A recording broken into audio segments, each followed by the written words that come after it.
Good news for Tagalog-speaking job hunters with good English. Ideal Talents Staffing Solutions is in need of general labor, assembly and packing, shipper, receiver, forklift operator, office plant cleaners, and warehouse cleaners. The said jobs is available in the following areas: Milton, Mississauga, Brampton, Bolton, Barrie, Vaughan, and Scarborough. Get paid weekly. No resume required, no experience required, and it will be just a quick telephone interview. Interested applicants may visit the website idealtalents.ca or call 647-467-5356 or 647-460-5508. Ideal Talents Staffing Solutions. Apply today. Work tomorrow.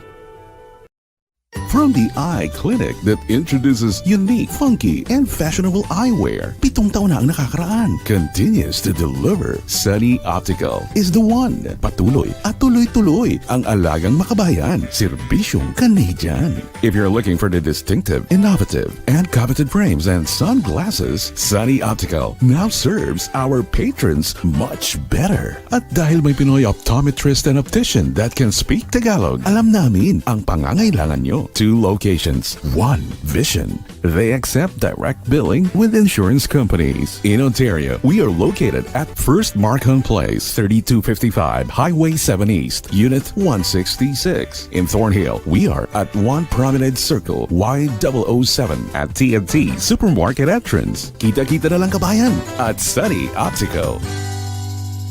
Feel free to contact us, 905-7311-999.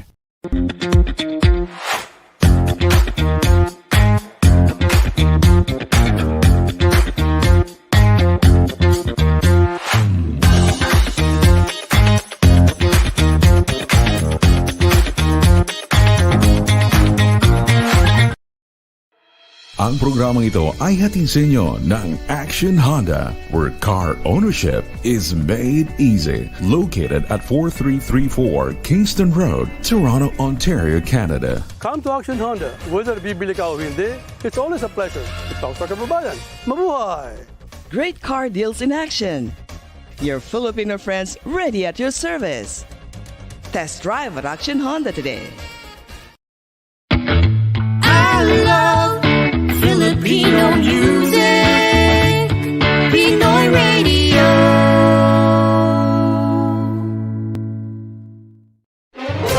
4 radio stations in 1 great app. MCBN Media Group app is a must-have app for all global Pinoys who love music. Free to download. Pinoy Radio, today's best Filipino music, plays the latest pop music with a mix of good old throwback OPM hits.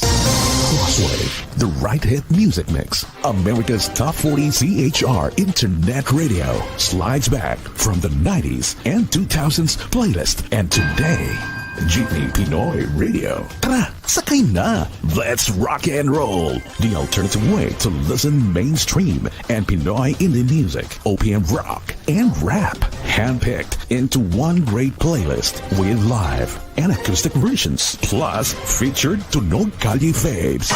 MCBN Radio, 24/7 of the most listened American and British throwback hits from the 70s and 80s, with live broadcast feature and serving as the voice of the community. MCBN TV, live TV programs and mainstream blogs from great entertainment personalities and social media influencers. Download now.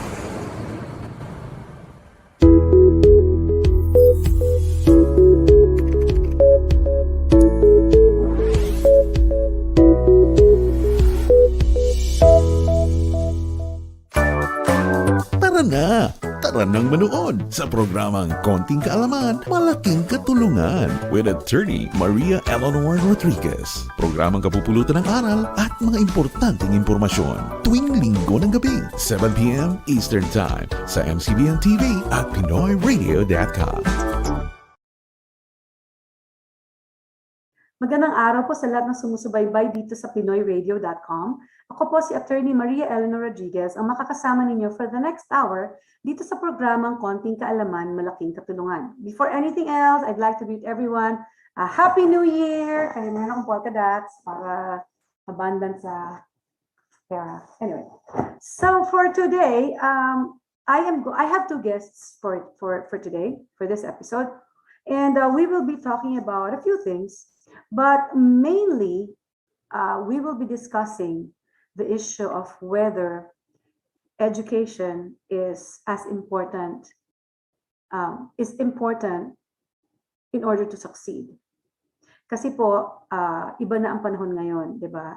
Merong street smart at meron namang mga gumraduate at ginamit ang pinag-aralan nila in order to succeed. So, yun ang gusto kong masagot or madiscuss ng mga guests natin.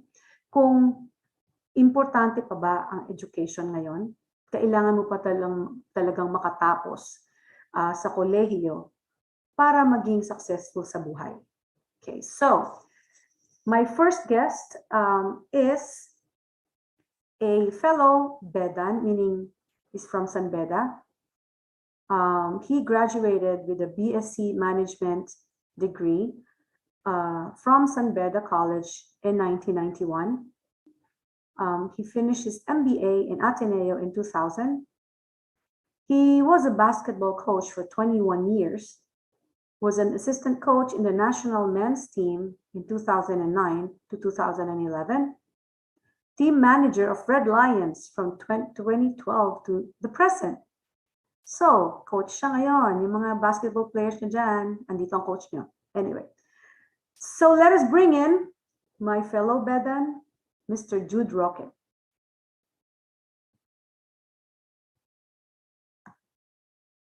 So, come in, Jude.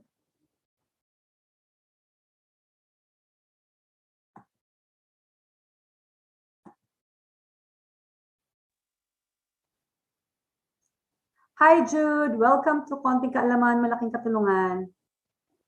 Hello, Attorney. Kamusta kayo dyan? And Happy New Year. Yes, Happy New Year. Thank you for agreeing to be a guest in my show. I already gave them a bit of a background about you, and I just want to ask you something about that. Yung national men's team, national men's basketball team? Yes, yes. Wow. And then presently, Red Lions is San BEDA. Yes. The seniors team, the men's varsity team. So when you were in college, you were playing basketball too? No, actually, Attorney, I was a football player in high school because Talaga? I couldn't make it to the basketball team eh. Maraming magagaling nung batch namin eh. Some of whom you know. And pero I've always been passionate about basketball. So dahil hindi ako makapaglaro at that time, I wasn't good enough. I wrote about it. So I was a campus journalist, and my focus was always with sports, particularly with basketball. So hanggang college dinala ko 'yun eh. Yung pagiging passionate ko sa basketball. So I guess it was the reason also kung bakit ako eventually naging coach nung I had the opportunity na later on na mag-coach. Nung nagsimula ako, nagtuloy-tuloy na hanggang ngayon. Talaga? That's good. At least kasi passion mo, di ba? And you said you cover sports mostly. But hindi mo kinover yung volleyball ko? Just kidding. Well, I wanted to. Actually, gusto ka namin interviewin before, but we were very intimidated eh. Sobra ka naman. Medyo intimidating ka noon, Attorney. But we've seen you around in campus so many times. Yeah. Well, like I said, bedista ako, di ba? Red ganda. Ko, di ba? Anyway, yes. So I know a lot of I know a few basketball players during our time.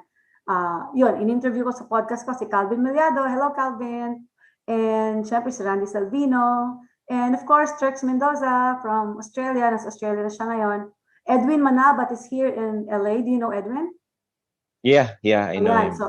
So andito siya ngayon. And actually, I got to know about Jude ROQUE because of Coco Martini from Canada, si Cesar Marquez. So, siya yung Yes. nagbigay sa akin ng contact mo. So, thank you so much, Coco or Cesar. Hindi siya kilalang Coco sa inyo, no, Cesar? Siyempre. Oo. But, so, that's good. And MBA ka sa Ateneo and so management. So, nagamit mo yung tinapos mo sa naging work mo, right? Yes. Now kasi hindi na ako masyado sa coaching. I'm more on managing the team. Oh, wow. So yes, marami naman ako na-apply sa mga napag-aralan ko you're from managing college the and team. MBA. Oh, you're managing the Yes. team. Management graduate ka. Di ginagamit mo. Yes. Anyway, Yes. having said that, our next guest, our second guest, is also a graduate, she's a graduate of Mapua Institute of Technology in Manila. She has the degree in management as well, right? And she's young, but she's such an entrepreneur, so she'll tell you about her business. And she is here with me right now. So let's welcome Maxine De Luna. Hello, Maxine. Hi. So can you tell us about your background, yung tinapos mo sa Mapua? Because di ba pag sinabing Mapua, alam ko engineering yan. Engineering. So nung Mapua, may dalawang branches. Isa sa Manila and isa sa Makati. Yung Manila, andun yung architecture, engineering, chemistry. Sa Makati, andun yung accountancy, IT, business ad. So, entrepreneurship. So, andun ako sa Mapua, Makati na 3-year course siya na tinapos ko sa loob ng 5 years. Nice. So, dalubhasa ka na pala. Magaling na magaling. Imaginein mo, 5 years. Yun nga rin sinasabi ko, Jude. Alam mo ba, may mga nagki-question sa pagiging bedista ko. Eto na, isa na ang issue. May questioning pa ba yun, Jude? Sabi ko nga, kayo nga 4 years lang dyan, ako 5. Sino mas bedista sa atin? So, tagal ako sa inyo. Parang yung pamangkin ko talaga runs in the blood, in the family eh. It's in the blood. But, and sabi ko nga, mas bedista ako sa inyo kasi mas marami kong barkadang bedista na college, kayo puro law school. Di ba? Puro kayo law school lang, ganun. Anyway. So, that issue will be discussed in another day, in another episode, another time with other guests. But anyway, right now, both of these guests of mine have a background in management, no? Right? Okay. So, ikaw naman tanungin ko, after you graduated, were you able to use yung degree mo? Hindi. Bakit naman? Kasi ako, baliktad ako eh. Di ba yung ibang tao, magta-try ng course, ng major, sabay, tsaka nila malalaman kung gusto nila or hindi, tapos lilipat. Ako kasi, binasi ko yung course ko sa bagay na gusto ko. Mahilig ako mag-buy and sell. So sabi ko, okay, sige, edi business na lang kukunin ko. Kasi yun lang yung medyo relevant eh. So, pero afterwards, hindi ko rin nagamit. So bata pa, gusto mo na mag-buy and sell? Oh, mahilig na talaga ako mag-buy and sell. What age did you start? Feeling ko mga hindi pa to buy and sell. Doon pa lang nag-uumpisa. Kasi nung bata pa ako, nagsisend yung mom namin. How bata? Like 11, ganun, or 10. Okay. Nagsisend yung mom namin or grandma ng Victoria's Secret na mga pabango. Tapos, okay. Ang dami, sobra. Unconscious ako nito na gusto ko magbenta. Nakikipag-usap ako sa neighbors namin sa Camellia, subdivision. Kinakato ko isa-isa. Meron ako mga Victoria's Secret dito. Baka gusto nyo. Wala niyan dito. Fake yung mga nandito eh. Tapos doon nagsimula. Nagbebenta na ako nung age na yun. Oh, okay. So 11 pa lang pala. And then you're saying na hindi mo nagamit. Well, nakapag-add siya sa knowledge, pero yung skills kasi ando na. So, siguro, pag nag-start ng malaking business or corporation or partnership, pwede magamit. Pero yung pagbebenta kasi ando na talaga eh. Given na. So, ikaw naman, Jude, the management ka rin, right? And you did mention na corporate muna, right? So, nagamit mo yung degree mo dun sa trabaho mo? Well, yes.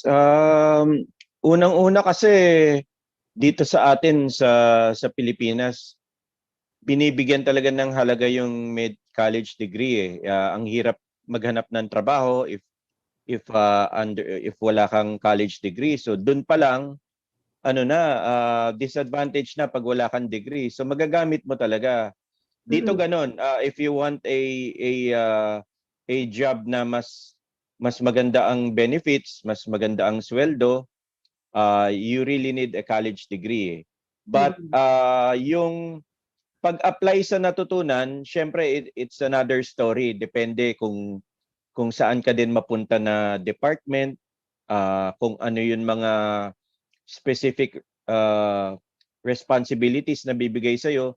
Kung minsan kung minsan hindi mo magagamit dahil common sense lang or it's something new na hindi mo naman napag-aralan ng college. But yung para sa akin, yung general principles, ma-apply mo eh. Kasi 'di ba sa college naman it's more theoretical eh. 'Di ba tuturuan ka ng general management, paano magbasa ng financial statements, yung ganon. So, yung aspetong yun, magagamit mo yun. Kasi pagka wala kang background na ganon, medyo mahirap din siyang pag-aralan. So, nakatulong din. But it's not like 100% na parang, uy, alam ko lahat to from college. Hindi ganon eh. Because mag-a-adjust ka talaga dun sa work mo eh. So, ang work mo, you said PNB, mga ganon. So would you agree with me if I say that going to college and finishing, four-year course yun, di ba? Yes. And finishing that, somehow, okay, so we're focused on what did we learn in school, right? Are we able to apply what we learned in school? But we're not, I'm looking at the bigger picture. You're in school, you don't just learn English or the courses that you get sa school nyo, di ba? Sa mga courses, sa mga major nyo. You also learn discipline, right? You also learn how to parang network, in people skills. Correct. Yun na nakakalimutan kasi ng marami right now. And I'm saying this because I have seen YouTube videos that my daughter showed me about people who are millionaires, but they never graduated from school. Some of them barely even went to college, right? After high school, let's say a year or two, they went into a business and now mayaman na sila, right? So now I know my daughter, and she's watching this, she's gonna say, "Oh my God, Mom, why did you say that to them?" No, but I know my daughter said, "See, I wasted my time in school." Because my daughter, I'm so proud of her because she graduated from McGill University, and that's a best school in Canada, right? And I'm really proud of her. And she graduated not just yung madali lang na course. She has a degree in Bachelor of Arts in Philosophy and Linguistics, so 2 majors pa siya. And I wanted her to be a lawyer because she's really brilliant, she's very intelligent. But I guess na-burn out siya because yung undergrad course niya, yung Philosophy and Linguistics, is really taxing. Sa school pa na yon na napakahirap, di ba? So after that, ayaw na niya mag-aral. Ayaw na niya. And now, she's into real estate. So she actually took some courses to become a real estate agent. And now she got her license. And that's when she said, "Mom, see, I'm not even going to use, what I learned in school." Right? Because it's so far from...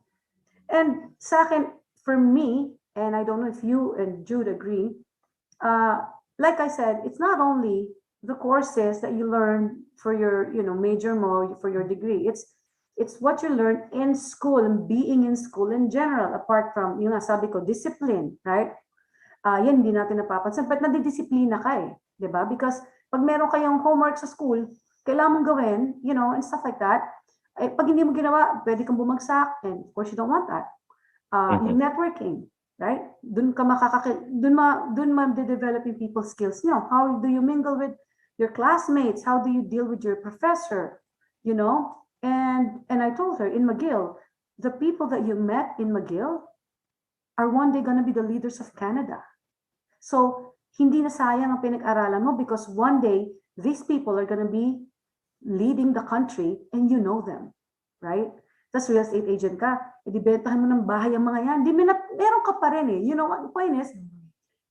Education or going to school is not useless. It's not. And like what Jude said, back in our day, it's very important, right? I can only talk about my experience, growing up, my grandmother saying, it's important to finish, sa kanya nga talagang hindi pa nga sa kanya importante yung undergrad eh.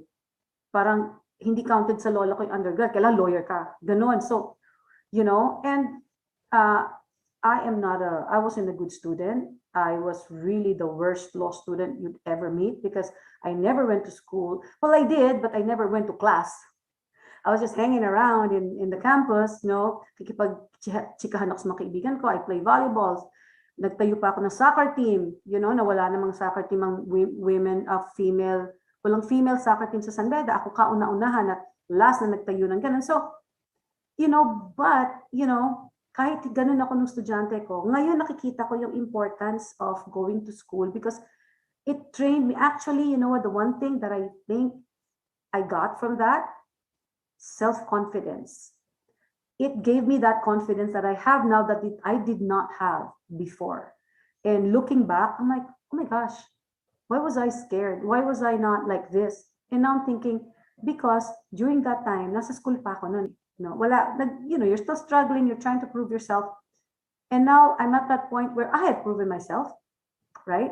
Without that law education, I don't think I'd be as confident as I am now, So, kayong dalawa, will you agree with me na ikaw, bata ka? Kami ni Jude, we're on the same boat. We're on the same page.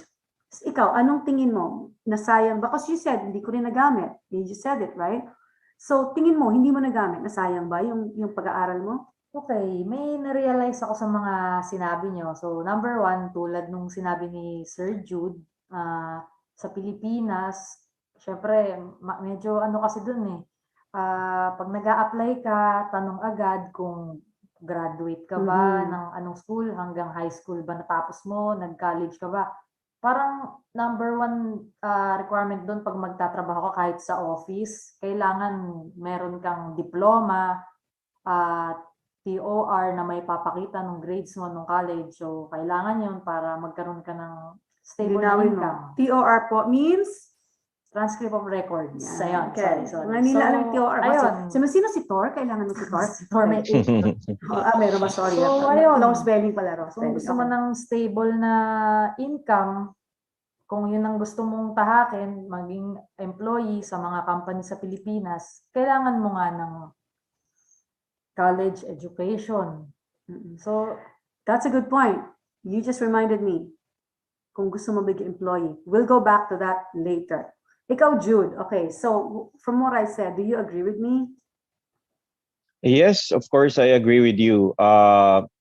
There's so much to talk about, attorney, pero siguro ipaikliin lang natin yung about millionaires or billionaires that made it despite not having a college education. Unang-una kasi yung college education naman doesn't guarantee you success in life eh. It really doesn't. It has to come from within you eh. Gaano ka ba kasipag, gaano ka ba ka-determined, di ba? So marami sa mga naging successful sa business, maski na hindi nga nakatapos ng high school yung iba, was because of their situation. No? Kailangan nila magsipag, kailangan nila gumawa ng paraan. And because of their hard work, they were able to make it. Hindi naman porke nakapag-aral ka, tatalino ka bigla eh. Yeah, diba? exactly. Meron mga tao na likas na madiskarte, matalino. And sometimes that's all you need to make it eh, in this life. Pero naniniwala pa rin ako na yung education gives you an edge. It helps. It gives you a certain advantage. No? For many different things. No? Apart from the things that you learn in school, kagaya nga ng sabi mo, it's the relationship that you develop with your peers, Mhm. with your classmates. It's the networking that you build. It's the experiences you go through. Even Mhm. if you get bullied in school, somehow Mm. you learn something from it. Ang dami mong pwedeng matutunan sa school because you experience different things every day with different people. Yes. Itong mga maliliit na bagay na to that you learn from the everyday in school, years from that point, baka magamit mo eh. Baka may ma-encounter ka na similar experience that you'll say, oy, teka, napagdanasan ko to before sa school. I can handle it better. Mhm. So it's not just the education per se. It's the overall experience of being in school. But of course, if you studied in a really good school that gives you the best quality education, then of course, there has to be some advantage to that. Makakatulong pa rin na makakatulong. Especially if it's a very strict school like your daughter's. Mhm. Mapipilitan kang magtrabaho eh. Mapipilitan kang mag-level up sa ibang mga estudyante na magagaling. Therefore, it also trains you to be a hard worker, to Mhm. be diligent, and to Yeah. be competitive. Yeah, Diba? exactly. Ganun naman eh. And a lot of these millionaires that really made it are very competitive people. Mhm. Even if they don't have the college education, yung competitiveness nila is one of the biggest qualities why they're successful. And in school, you can develop competitiveness eh. Yeah. So Oh, yeah. meron talagang may mga benefits that you can get. And when you're in school, you can be a part of the basketball team or volleyball team. Yes, of I course. learned, di ba? And you can be popular, famous like yourself, attorney, back in school. You were the crush ng bayan eh during our Ganon. time. Yes, yes. Nasaan na yung bayan na yan? Ganon eh. Nasaan na sila? Ngayon Nawawala. kasi marami ng babae sa San Beda I unlike during our know. time. I know. Oo. Dati, grabe, nakakatakot yung pagpasok mo. Oh, Oo, oh my puro God. lalaki talaga. Yes. Yeah, and you know what? Yun nga, sabi ko, pagdating sa sports, ikaw, ako, I love volleyball. Talagang, I've been playing volleyball ever since. And I still, before the pandemic, I had my own volleyball team in Niagara. And I'm so proud to say that my team, Ballsy Foxies, hi guys, champion kami for 3 consecutive years. Right? So it's a team I formed, and 3 Filipinos, and isang Japanese, 2 white. Tapos ang kalaban namin mga puti na matatangkad. So napipi ko na sila. Yung first year, okay. Second year, medyo naasar na sila. Ang liliit nito, ba't nananalo ito? Right? Because you know why? Ako, yung mga kasama ko, Anna Geronimo, she's from dentist siya sa CEU. Varsity din siya doon, right? Si Catherine has been playing as well. We learned, and from school, syempre sa school kami sumali sa volleyball, no? We learned, apart from discipline, teamwork, diba? And that's the one thing that the others didn't have, kasi doon hindi kami nagpa-practice pa nga eh. Hindi pa kami nagpa-practice, no? Yung iba, kasi sila, nagsama-sama lang, doon lang sila naglaro, hindi sila na-train from bata pa sila, ganun. But in school, because I joined yung varsity ko in St. Paul, Manila before, nag-varsity ako ng volleyball sa UST, AB varsity. Tapos team captain ako ever since ng Green Heights sa village namin, right? Lagi kami champion sa Green Heights. So, I learned leadership, teamwork, and these are the things that you need in life, not just at work, diba? So, ito yung mga I hated school. Don't get me wrong. I'm not one to say, oh, I love going to school. I'll be lying if I said that. I really hated it. I didn't like homeworks, but I needed to pass because malagagalit lola ko sa akin, takot ako doon eh. So, I did the bare minimum in order to pass. And kaya lang din ako, what was enticing me to go to school back then was sports. Kung wala akong volleyball, wala akong extracurricular activities, malamang hindi ako nakatapos, di ba? But during that time, ganun yung mentality ko, di ba? Nakakatamad pumasok, magka-cutting class ka, unahin mo pang makipag-date, yung mga ganun, tapos makipagtsikahan ka lang sa school, as hindi ka mag-aaral. But now, looking back, because I survived it and talagang pinagtiyagaan kong matapos ko yung law school ko, looking back talaga, ang pinaka natutunan ko doon is, like you said, Jude, yung experiences ko every single day I went to school, yung yung kung paano ko, I guess kung paano ko na-realize na I needed to survive and I needed to make a way for me to stay in school. And yun nga, yung sports, diba? So, pati creativity ko na-develop ko. So, there's so many things na nangyayari sa school na hindi mangyayari kung nasa bahay lang ako at hindi ako nag-aaral, diba? Because if you don't go to school, what are you gonna do? You're gonna go straight to work. And when you're young and you're not mature enough to work, you know what's gonna happen, diba? Kasi you're at the bottom and mafo-frustrate ka sa buhay ng maaga. Diba? So yun, para sa akin, I'm not saying that everyone will have that experience, but if iniisip ko, if I did not follow what my grandmother wanted me to do, and tinuloy ko yun, because I wanted to, I don't know, Jude, kung alam mo to, but ang passion ko, ang dream ko talaga was to become an actor. Hindi law. It was my grandmother who wanted me to do that. But kahit sabihin mo may pagkasutil ako, sumunod pa rin ako sa gusto niya, nag-law pa rin ako, but hindi yun gusto ko. But now looking back, I'm so glad that I followed what my grandmother wanted me to do, because kung nag-umpisa ako ng bata pa ako, nag-artista ako, I don't know where I'll be now. Because you know how ang pag-artista, hindi naman yan talaga stable. Hindi mo alam kung ano mangyari sa'yo, right? So, ngayon, I realized that my education really helped me be more grounded, be more self-confident, and know my weaknesses, my strengths. And now that I'm a lawyer in 2 countries, di ba? Sa Philippines and in Canada, that boosted more my confidence in myself. So now, I am in Hollywood, LA, trying to become an actress and trying to break into Hollywood. And a lot of people will say, you're too ambitious. That's crazy. That's impossible. Nothing's impossible. And you know what? I'm like this. I am this confident because nga, yung pinagdaanan ko when I was in school. I went through a lot of, naghirapan ako, paghihirap na pinagdaanan ko. Kasama yun sa journey mo as a student, di ba? And, you know, hindi talaga ako tatagal kung nagkataon na I started that early, I was immature, I wasn't confident yet. Hindi din ako tatagal sa show business kasi yun na how show business is, di ba?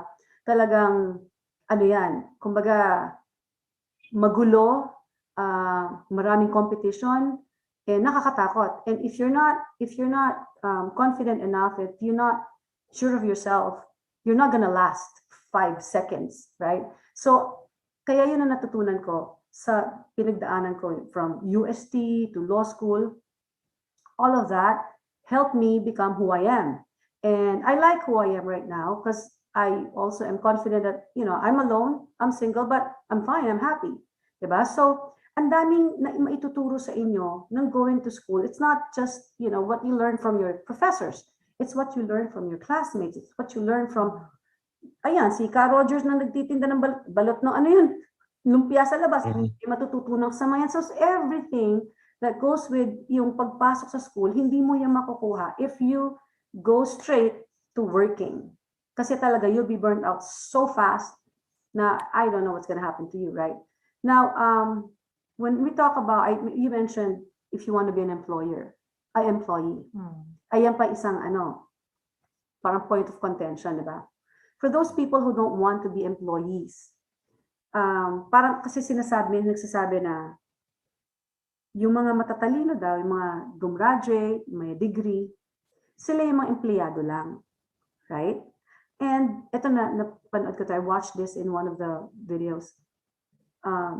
So, ano yun? Rich man, poor man? Oh, no, rich dad versus poor dad or something like that. So parang yung mga katulad natin na merong tinapos, you know, people like us who graduated, we have a degree, we're intelligent, they're saying, because we finished, we're employees. And we're serving the people who are more, parang, I don't know, practical maybe? Kasi sila, they did not have to go to school, yung mga degree na ganyan, they went into investing, yung mga finance, ganon. So sila ngayon daw siniserve ng mga nakatapos, 'di ba? So parang sinasabi nila in that video is, ano mas gusto mo? Oo, nakatapos ka nga pero hanggang diyan lang salary mo. Or eto hindi to nakatapos pero kita mo naman milyonaryo, 'di ba? So parang para sa akin, parang it's a sweeping generalization of who are employees and who are employers, 'di ba? So parang sa akin, if anyone will watch that video, yeah, sige, for me, I advise you to just take it with a grain of salt because not everyone has the capacity to get there, to go to become a millionaire na hindi nag-aral, right? It's not that simple. Yung mga yon, they had something in them, like what Jude said, they had something in them that made them do that, become that. But it's not for everyone though, right?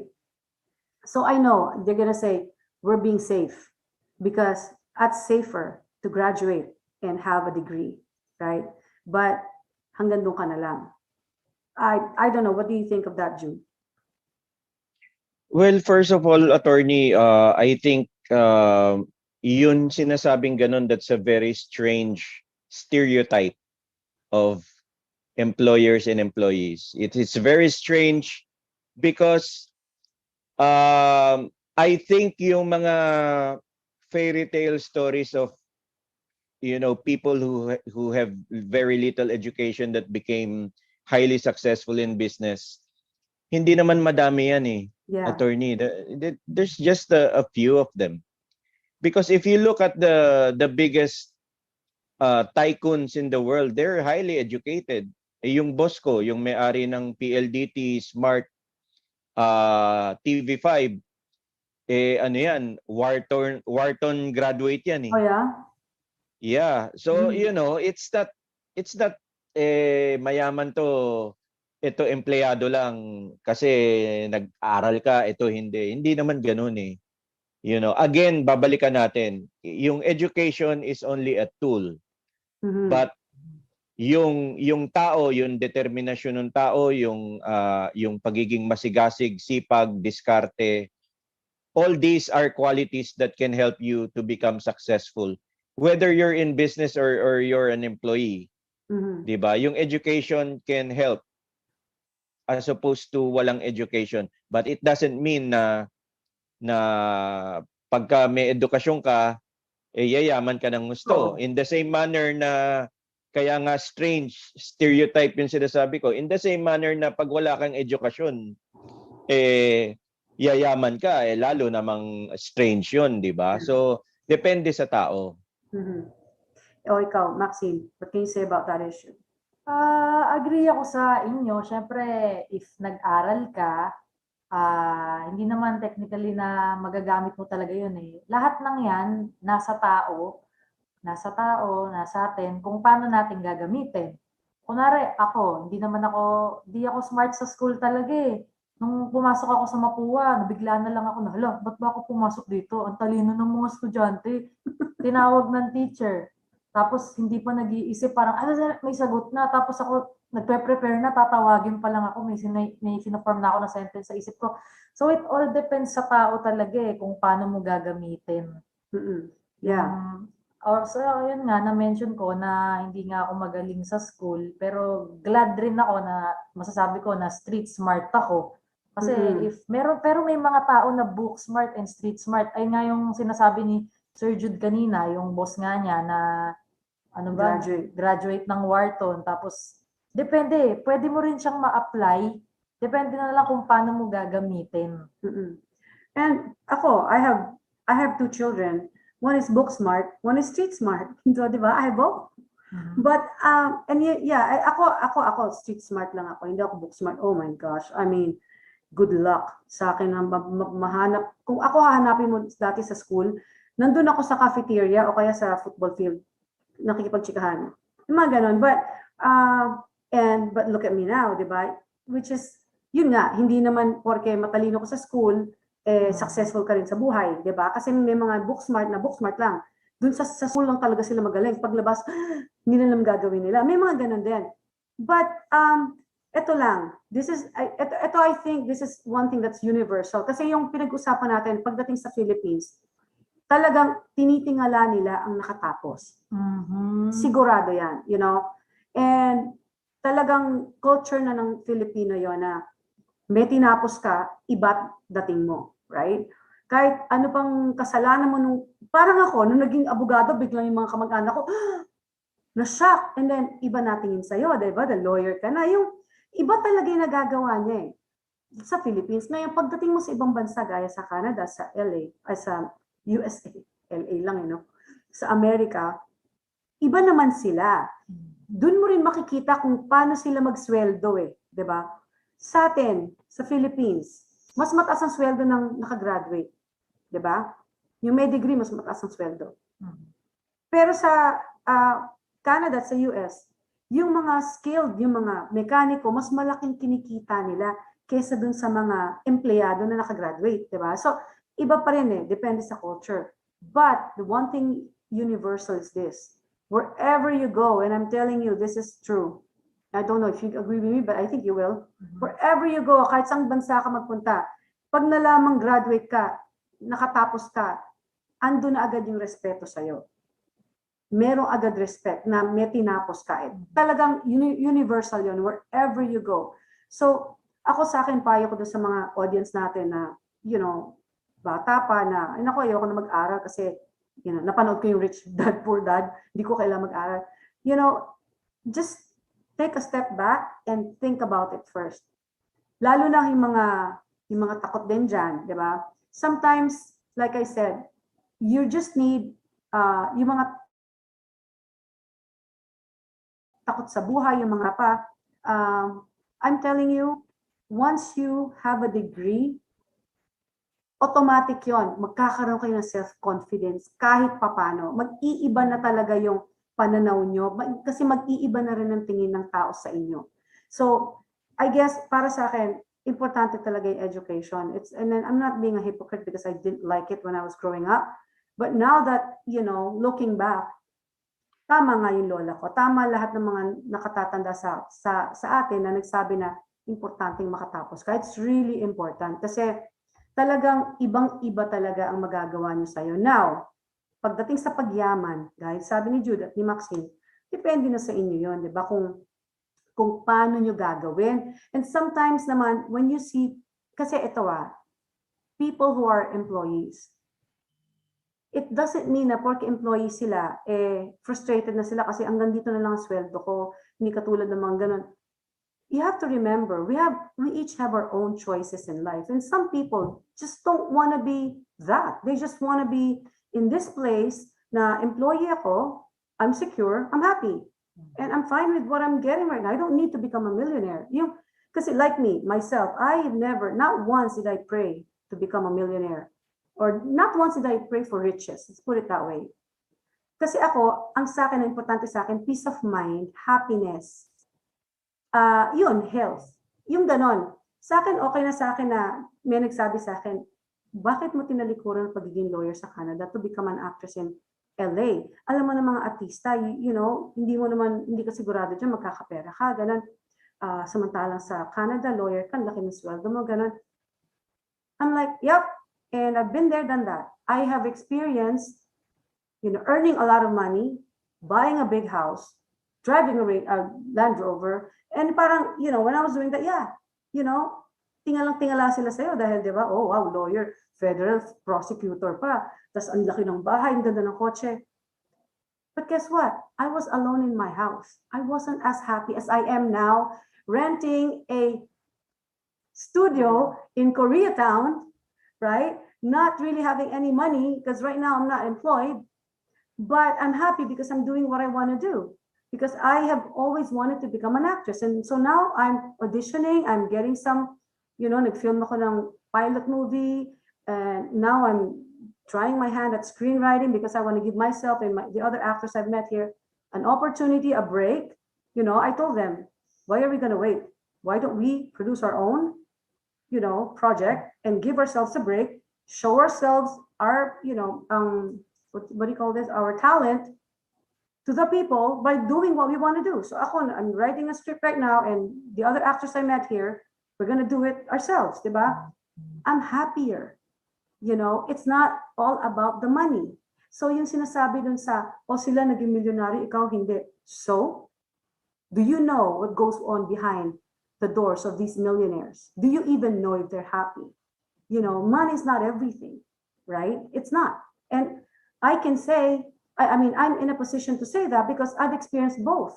You know, andun ako, and then ngayon pumunta ako dito on my own volition. It's not that, bumagsak na siya. Hindi. I'm still a lawyer. I can go back to it, but not now. I said, I've done my time. Parang crime, no? I've done my time. I did what my grandmother wanted me to do. I became a lawyer, and I gave her a bonus. Naging lawyer ako sa Philippines, naging lawyer pa ako sa Canada, di ba? Siguro naman it's time for me to do what I want to do. So I am in a position to say, na money is not everything. I was there. I wasn't happy. I'm happier now, not having enough money in my pocket and wondering, ano kaya magiging trabaho ko next? You know, but you know what? It's exciting too, because now I'm thinking, shucks, ano kaya magiging trabaho ko? Ayoko muna yung lawyer. Because I want to do something else. I'm creative. I'm very creative, and I want to do that, you know, create. So for those of you who watched yung video na ganyan, or if you have anybody telling you that, you know, if you graduate, you're just going to be an employee. If I were you, I'd just forget about school and, you know, start investing, start doing this. You know, wag muna kayong mag-jump into that. Think about it first, because iba-iba lahat ng tao. Unang-una, do you have the capacity to do what they're saying you can do? Alam mo bang kaya mong gawin yun, di ba? So, may network ka na ba? Because networking is also important, di ba? So, these are the things that you don't just say, ayoko mag-aral. Because may mga tao na, I'm sure may mga tao na ngayon, mga bata katulad ni Maxine dito, na hindi nag-aaral ngayon kasi kumikita na sila ng pera. Right? So, yun lang, isipin niyo mabuti, because for me, again, education is still very important. Not only because of yung magkakatrabaho ko or anything, but, you know, sa akin, most importantly is, magkakaroon ka talaga ng self-esteem, sa totoo lang. You have more self-confidence, the one thing that you never had. I'm sure all kids won't have that kind of confidence I'm talking about. So, yun yung sa akin. Ikaw, Maxine, anong mapapayo mo sa mga kapwa mo 24 years old? Well, siguro mag-aral ba or hindi? Oo. Kung nag-iisip ka na kung mag-aral ka ba or hindi, number one, isipin mo kung ano ba yung path na gusto mong tahakin. For example, gusto mong mag-business pero wala ka pang capital. Well, the best thing you can do is pasok ka muna ng school, tapos mag-work ka, tapos from there, may mga makikilala ka na magiging essential dun sa pinaplano mong business. Tapos at the same time, makakaipon ka rin ng capital mo. Pero another option, katulad nung ibang mga tao na may mayayaman na or may pang-fund yung parents, pwede ka naman mag-self-educate kasi maraming online, maraming e-books, maraming tutorial sa YouTube or kung ano-ano. Lahat available na for free. Tingin-tingin ka lang. So, pwede ka mag-self-educate, tapos mag-try ka na ng small business. Kasi ako, di ba, nag-school ako. Right after nun, na-realize ko, ang gusto kong path na tahakin is, kasi mahilig talaga ako magbenta. Tapos ayoko talaga, sabi ko sa sarili ko, ng 9 to 5 na job.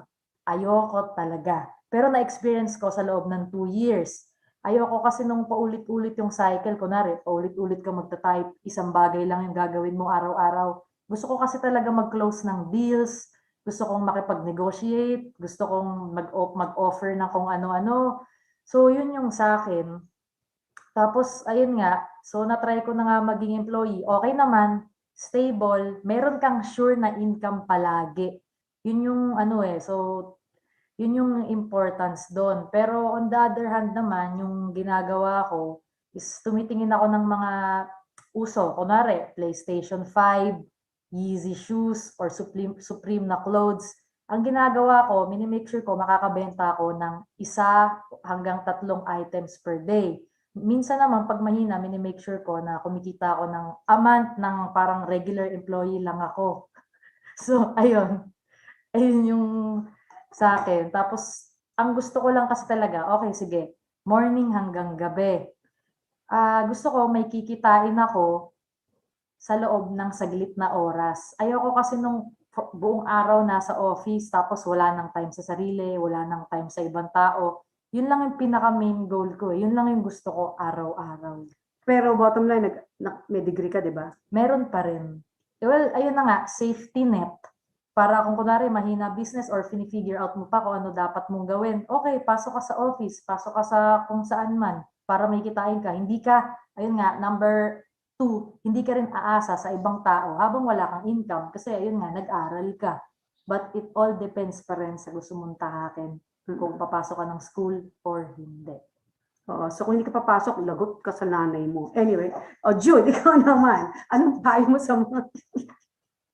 Ako maganda yung mga shinare ni Maxine, no. Very practical really. Pero ang ma-advise ko sa mga nanonood is if you have the opportunity to get a college education, go for it. Go for it kung may opportunity kasi maraming tao ang walang opportunity, so wala silang choice. You know, they had to do other things to support themselves kasi they couldn't get an education. Dito kasi sa atin, hindi naman libre ang college education. There are some, I guess, cities that offer, but it's not for everybody. Maraming hindi makapasok. But if you have the opportunity, go for it. Anyway, pwede ka pa rin naman mag-business eh. Hindi naman yan pinili mo edukasyon so wala na yung business. Hindi. In fact, magandang combination yun eh. You can even do business while you're in school. Diba? You can do business with your classmates.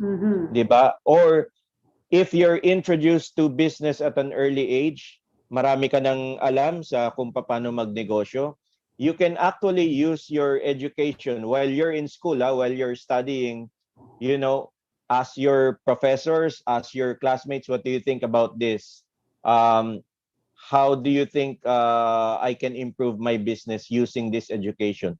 So you can actually use school to enhance what you know or to enhance the business that you're already in. Diba? Ang daming pwedeng opportunity. Kaya nga para sa akin, kung may pagkakataon ka, you have the means, you have the opportunity, go for it. It's not like, wag na lang, hindi ko naman kailangan yan eh, kasi kumikita naman ako eh. Kung kaya mo naman pagsabihin, bakit hindi, 'di ba? It's just time management and it's just for a few years. Pag nakuha mo na yung degree mo, you can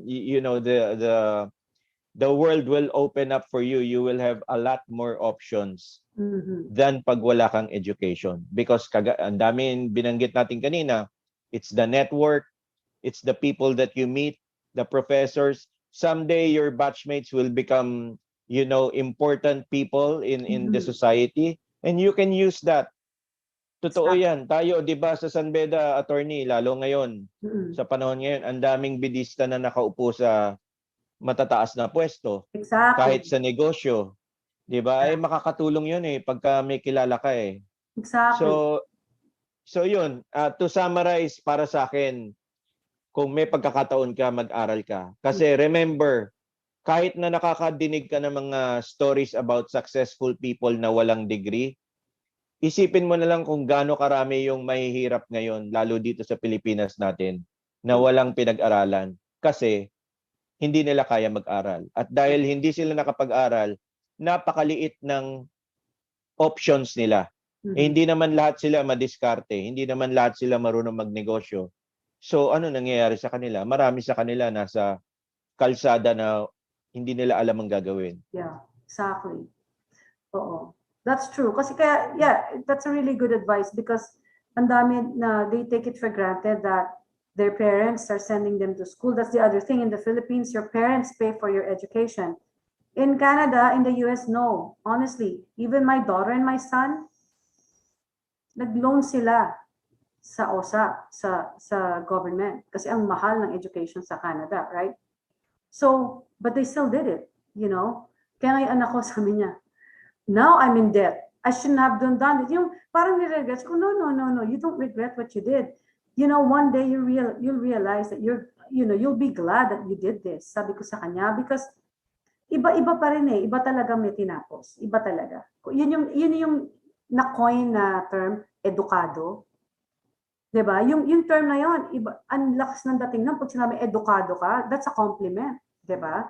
So why would it be a compliment if education is not important? It is. Because, yeah, so bottom line, I guess we all agree, really, education is important. Kaya tama, kung kaya nyo, mag-aral kayo. Hanggat kaya kayong pag-aralin ng magulang nyo, mag-aral kayo. And for those who want to go to school but don't have the money, well, you know, maybe hanap kayo ng scholarship, you know, you can find a way. Sa akin kasi, there's a will, there's a way. Sa totoo lang, don't give up hope because, you know, you never know. Diba? Maghanap na lang kayo scholarship. Kasi for those of you who want to be educated, yan yung mga magiging book smart. Sila yung mahilig sa ganyan. So, I'm sure makakahanap kayo ng way. And magdasal-dasal lang kayo. Dadating din yun. So, di ba? Well, we're almost at the end of our show. But before we end this, I want to ask you both. What is your New Year's resolution? Una ka, Jude. Magtipid. Kailangan magtipid. Kasi even if I have a stable job, tumataas ang expenses. Okay, itong pandemic, you know, it really made things difficult financially for everybody here. Yes. So the economy suffered, and because of that, since napag-usapan nga natin na ako, empleyado ako, so hindi naman nagbabago yung income ko, so kailangan ko daanin naman sa pagtitipid. Diba? That's the other counter naman, which you can also learn in school, by the way, diba? Yes. So magagamit mo rin. Tapos, attorney, gusto ko lang i-add dun sa napag-usapan natin. It's really what you do with your education that matters eh. Kasi kung graduate ka man ng college, pero after nun, ang tamad mo naman, di ba? Wala kang gustong gawin sa buhay, kundi tumambay, wala kang gustong trabaho dahil lahat ng i-offer sa'yo, may nakikita kang mali. Diba? I mean, kung tamad ka sa buhay, even if you have the highest education, edi wala rin mangyayari sa'yo unless maybe you were born rich. Pero remember, mauubos din yan, diba? Especially if you have bad habits, nagkakasino ka or something, mauubos talaga yung pera mo. Hindi ba? So, it's what you do with the education that matters. Whether you have an education or not, it's really the decisions that you make in life. Yun yung magpapa-successful sa'yo. Yeah, that's true. That's true. O ikaw, ano? Oh wait, before you go, tanong ko sa'yo, Jude. Every year may New Year's resolution ka, di ba? Nagagawa mo ba? Honestly. Sa umpisa. Sa umpisa. Mga hanggang March, ganun. 3 buwan lang. Oo. So 3 buwan ka magtitipid next year. Okay, good. Oo. Malaking bagay na yun pag nagawa ko. Pag napaabot ko ng March. Ano ba mga pinagkagastusan mo at masyado kang taglang pagtitipid? Ay, actually, hindi naman ako masyadong magastos na tao. Kaya lang, mas kailangan pa siguro magtipid. Ipag-aralan ang mga daily expenses, tignan kung saan pa makakabawas, makakatulong yun. Kasi pag tinotal mo lahat ng mga natitipid mo, however small, for example, attorney, I'm thinking of giving up my cable subscription. Kasi ngayon, most everything you can see online na eh. So all you need is a Wi-Fi. 'Di ba? So malaking bagay din 'yun. Yung cable subscription kasi is mga almost 1,000 pesos din. So kung tanggalin ko 'yun, edi nakatipid din ako every month ng 1,000 pesos. Yung mga tipong ganun. Pero so, basta may Wi-Fi ka para mapapanood mo pa rin ako. Correct. Yun naman ang importante ngayon, yung Wi-Fi. Oh, I know. But that's good, that's good. Pero Jude, you have a family? Like you have children? No, I don't, attorney. I'm still single up to now. Oh, wow! Appear. Yes. Welcome to the club. Yes. But, saya, di ba? Wala ka pinapaalamanan, wala kang iniintindi ibang tao, kundi yung sarili mo. So, you know. Well, it has advantages and disadvantages. Ewan ko sa akin. So, depende na lang kung sa... Sa akin, advantages lang nakikita ko. Kasi ano yung relation, been there, done that. Ganun yan. Correct. Right? But I'm glad to see someone who's on the same page as I am. Ganun, you know. Same boat. Okay, ikaw, Maxine. Ilan ang asawa mo? Ay, hindi, sorry. Ano pa yung New Year's resolution mo? Ang New Year's resolution ko ay tapusin ang lahat ng sinimulan. Iba iniisip po. Ala ko Kasi tapusin lahat ng ako aking kasi, relationships. This past few years, ang dami kong mga bagay na sinimulan. Kunwari, nitong taon na to, nag-enroll ako sa real estate school. Bayad ng enrollment fee. Nag-aral ako, yung unang first year course, ganon. Nung second year course, sabi ko, escrow? Wala akong maintindihan. Ba't ganito? Baka mamaya hindi rin ako makabenta. Stop. Nag-stop ako. Tapos may parang 2 courses pa. Tapos nag-expire na, hindi na ako nakapag-aral. So, sayang, imbis na nag-e-exam na ako ngayon. Tapos yung isa pa, nag-try ako magsulat ng songs. Eh di, ganito, verse 1. Tapos sabi ko, verse 2, ba't parang ang awkward? Parang pilit yung tunog. Baka hindi to para sa akin. Shoot, tabi na naman. Grabe naman, Higas Google Tapos pala to. number 3, tinry ko yung mag-wholesale sa eBay, yung maramihang items. Parang dropshipping tawag kung alam nyo yun. So, hindi rin, tinamad rin ako, sabi ko, ang tagal namang kumita dito Gusto ko yung agad-agad. Aalis na nga ako. Pero 'di ba, yun nga, everything takes time. Yeah. Wala namang, okay, mayaman na ako agad kasi nakapagbenta na ako dito ng ganito Mabilis kasi ako mabore. So, next year, lahat ng sisimulan ko or maisip ko na bagay, tatapusin ko or magte-take ako ng time, baby steps, gano'n. Oo, huwag kang ningas kugo ng tawag Kaya kasi yung mga opportunity, for example, nasa pinto ka, pasok ka ng real estate, car selling, gusto ko rin yun car salesman. Papakilala ka Hedy. Hedy, Pasok ka Trinidad, sa- hello. Pasok ka sa pinto, sabi ko, ay, medyo mukhang mahirap, sara. Ganon, marami na akong pinto na binuksan at sinara. Pero, di ba, yung opportunities nasasayang. So, Buti na lang kasama na kita. Matututo ka sa akin. Kasi ako, hindi ako ningas kugo. Ako naman opposite mo. Once I set my mind on something, walang makakabago nun. Like now, ang dami talaga against dito sa ginagawa ko sa LA. Wala silang magagawa. I set my mind on this path, I'm gonna finish this. Makikita niyo lang sa Netflix. Ganun yan. Yan. In a TV series or film. Or, nakalagay doon, director/actor. O, di ba? /screenwriter. So tatapusin mo yon. Same question kay Jude. In the past, nagkaroon ka rin ng mga New Year's resolution, right? Nagawa mo ba? Hindi. Meron akong every year na New Year's resolution. Na hindi mo Iwan ko pa dito. Parang sabi ko, hindi na ako magmumura. New Year's resolution kasi ang lutong ko magmura Parang every sentence may 3 mura. Ganito, busog na ako. Ganito, gutom na ako. Toot, mga ganon. Tapos, January 1 pa lang talaga, Happy New Year! Ganon agad Wala Pero, we'll try. Yeah, you know what? Yeah, well, you can only try. Ako, honestly, last year, I didn't have a New Year's resolution kasi hindi ko man nagagawa. Parang, wag na nga. But, you know, this year, honestly, eto I'm gonna say it in my show so everyone can hear this and you can monitor if I'm doing it. Hindi ko masabi. Parang Kaya mo yan. Hindi na ako kakain ng kanin. Oh my God. Kailangan ko kaya. Sige, wag yan. Let's modify. Hindi na ako masyado kakain. Hindi ka na lang bibili ng bigas para sure ball. Cauliflower rice na lang kakainin ko. Hindi, alam mo, hindi. That is not fair. You're gonna kill me. Forget it. No, I need something. 1 cup na lang, attorney. Ano no?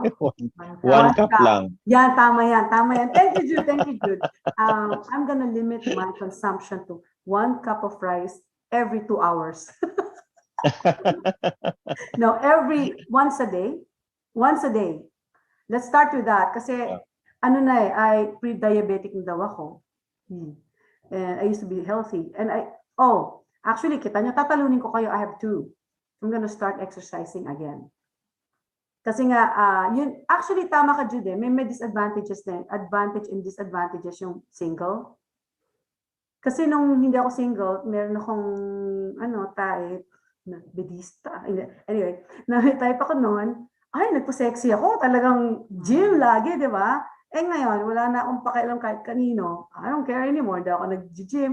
Tapos nag-pandemic pa, walang volleyball, di ba? So, kasi volleyball talaga yung ginagawa ko noon eh. Sumali ako sa 2 liga sa Niagara. Right? So, talagang, but ngayon wala na. Tapos yun, wala akong pinapakyutan. So, parang yung motivation, ako kasi, ito pala, isang tanong. Ano yung motivation niyo sa buhay? What motivates you? Ikaw muna, Jude. Usually, there's one thing that motivates you. It's either money, mga ganon, di ba? Well, marami, but I guess overall success, which includes money, health, career. Kasi since Yun ang nagmo-motivate sa'yo. Oo, kagaya ngayon, since I'm still managing a basketball team, so syempre, ang nagmo-motivate sa akin is to make my team better, to be the best. Ganyan. So, but in one word, like, okay, example. Ako, I've always been motivated by love. Right? Love ang motivation ko. Magpapapayat ako because of love. Diba? Nag-artista ako because of love. Love for acting.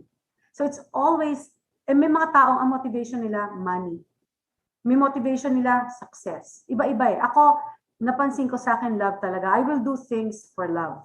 Right? For love of my children, love of another person, like your partner, ganyan, love of acting, pero yun ang bottom line ko, love. Hindi ko naisip yung financial aspects ng mga ganon.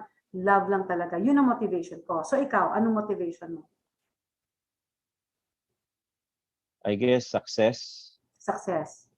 Yes. So Kasi nasa sports ako eh. Oo. Ang tagal ko na sa sports, over 20 years na ako attorney. So pag sa sports naman, it's really about either you have a successful program or you don't. Yeah. So I guess success yung pinakamalapit. Ikaw naman, Maxine. Money, no? Hindi. Well, okay, explain ko. Wala ka pang sinasabi, nag-explain ka na agad. Ano mo na? Oo, sana ako, pero hindi. Kaya ako nandito sa US kasi may dream ako. Hindi maging mayaman, hindi maging sikat. May pangarap ako. Okay. Hindi mga ganon. Gusto ko magkaroon ng dog farm.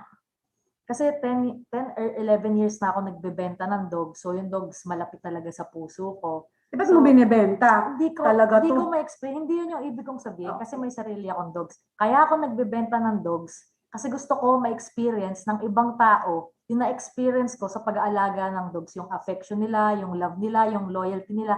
Hindi naman mabibigay sa inyo ng lahat ng tao. Joke lang. So anyway, yung dog farm na pangarap ko, gusto ko A to Z. Simula A hanggang Z ng dog breeds na available. Kasi marami na rin ako na-check doon sa letters ng mga dog breeds na na-own ko, nabenta ko, yung iba sa celebrities din napunta. So gusto ko lang magkaroon ng dog farm or dog zoo. Wait, akala ko bang dream mo maging asawa si Justin Bieber? Well, yung kasi sure na bagay naman yun. Hindi na yung kailangan pangarapin. Pag nakita niya lang ako. Kaya, alam nyo, ito pamangkin ko to, no? Itong batang to. Nagpupunta yan doon sa Melrose Avenue, hoping na makita si Justin Bieber. Tuwing kailan ka na doon? Every Sunday. Dahil nandun siya at ng asawa niya. So, kahit sino sa kanila makita ko applicable naman. So, why not? So, nakita mo naman. Hindi pa. Nakita mo na ba? Hindi pa rin. So maybe, you know what? This is online, right? You never know. Maybe Justin Bieber is watching. Maybe you have a message. Siyempre, Englishin mo, hindi mo maintindihan yun. So, message to Justin Bieber out there. Hey, Justin, this is my niece. Yeah, niece, not nephew, okay? Niece, Maxine, Liana, Deluna. Justin, I'm ready. Joke lang. Joke lang. Oh my God. We are in this radio program, my dear. Oh yeah, I forgot. Sorry. Okay. Just say hello. Hi, Justin. I want to thank you because of you, I discovered my talent. If I didn't hear your song on the radio, I wouldn't even dare to try playing the guitar. Yeah, so I learned singing, playing guitar, beatboxing, all because of him, because I was always watching him on YouTube when I was still on 6th grade. So there you go, Justin. You have she's your #1 fan. and she can sing. She can write songs, right? I think it runs in the family. We all do that. My daughter, me, my son, my nephew, her. You all write songs. We sing. Anyway. Oh no, sorry. I just write poetry. I cannot put melody. No, I don't know. I have no. I can't. I just do poetry. But anyway, so there you go. So for all the audience there watching, if you know Justin Bieber, can you please show this episode to him? Okay. Anyway, so okay, good. So I hope you get your dog farm. So wait a minute. That's not an answer. So what's your answer then? What motivates you? He's motivated by success. I'm motivated by love. What you're motivated by what? Your love for dogs? Yes. My love So for love. dogs. It's not money, yes. it's not success, it's No. love. Okay, so love.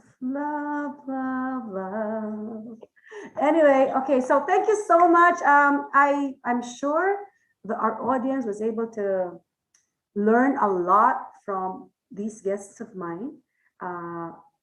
Intentionally ginawa ko medyo merong age gap para makita ninyo na hindi naman kami bias dito sa program na to, right? Kinuha natin yung opinion ng mga panahon namin, kami mga 30 years old and yung mga view ng mga 20 years old.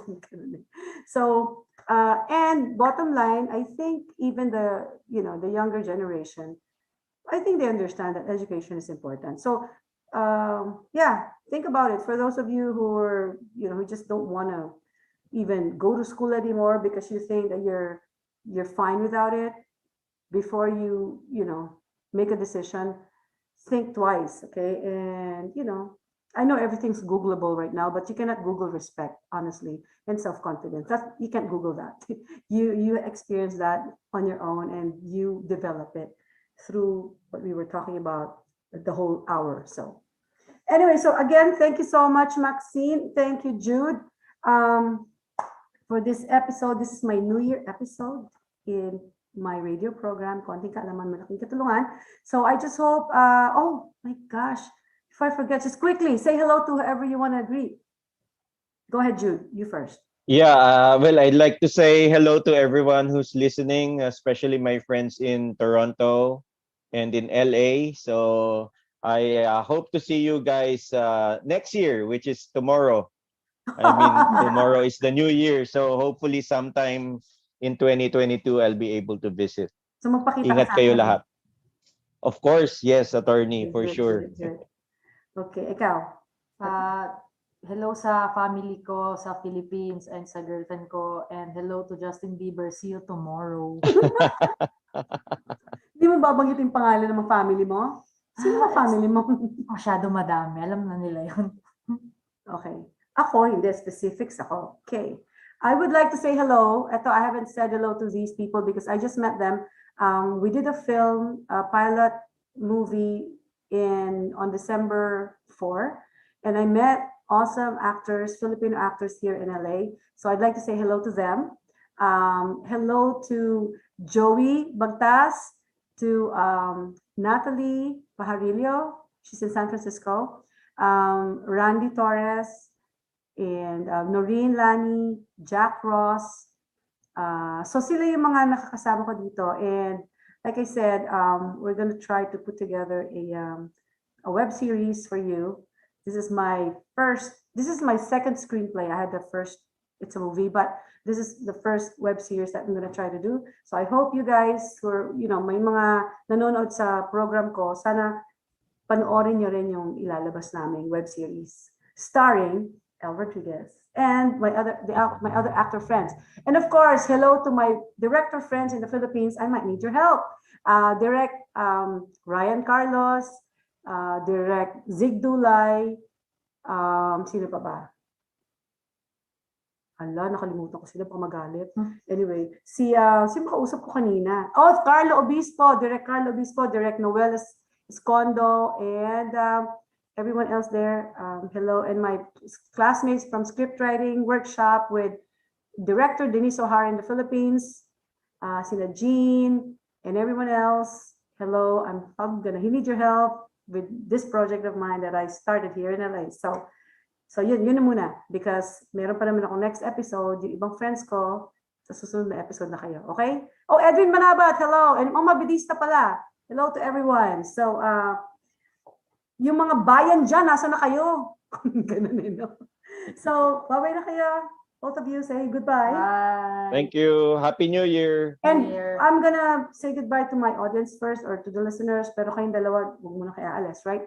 So to all those of you watching, listening, thank you, and I hope you continue watching and supporting my episodes, my program, Konting Kaalaman, Malaking Katulungan. Again, this is, ako po ang inyong kaibigan, your source of information, and your legal counsel who has the Filipino community's best interest at heart dito po sa Konting Kaalaman, Malaking Katulungan. Happy New Year again and see you next episode. Ang programang ito ay hatid sa inyo ng Action Honda, where car ownership is made easy. Located at 4334 Kingston Road, Toronto, Ontario, Canada. Come to Action Honda. Whether bibili ka o hindi, it's always a pleasure to talk sa kababayan. Mabuhay! Great car deals in action. Your Filipino friends ready at your service. Test drive at Action Honda today. Good news for Tagalog-speaking job hunters with good English. Ideal Talents Staffing Solutions is in need of general labor, assembly and packing, shipper, receiver, forklift operator, office plant cleaners, and warehouse cleaners. The said jobs is available in the following areas: Milton, Mississauga, Brampton, Bolton, Barrie, Vaughan, and Scarborough. Get paid weekly. No resume required, no experience required, and it will be just a quick telephone interview. Interested applicants may visit the website idealtalents.ca or call 647-467-5356 or 647-460-5508. Ideal Talents Staffing Solutions. Apply today. Work tomorrow. From the eye clinic that introduces unique, funky, and fashionable eyewear, 7 taon na ang nakakaraan, continues to deliver. Sunny Optical is the one. Patuloy at tuloy-tuloy ang alagang makabayan, serbisyong Canadian. If you're looking for the distinctive, innovative, and coveted frames and sunglasses, Sunny Optical now serves our patrons much better. At dahil may Pinoy optometrist and optician that can speak Tagalog, alam namin ang pangangailangan nyo. 2 locations, 1 vision. They accept direct billing with insurance companies. In Ontario, we are located at First Markham Place, 3255 Highway 7 East, Unit 166. In Thornhill, we are at 1 Promenade Circle, Y007 at T&T Supermarket entrance. Kita-kita na lang kabayan at Sunny Optical. Feel free to contact us, 905-7311-999.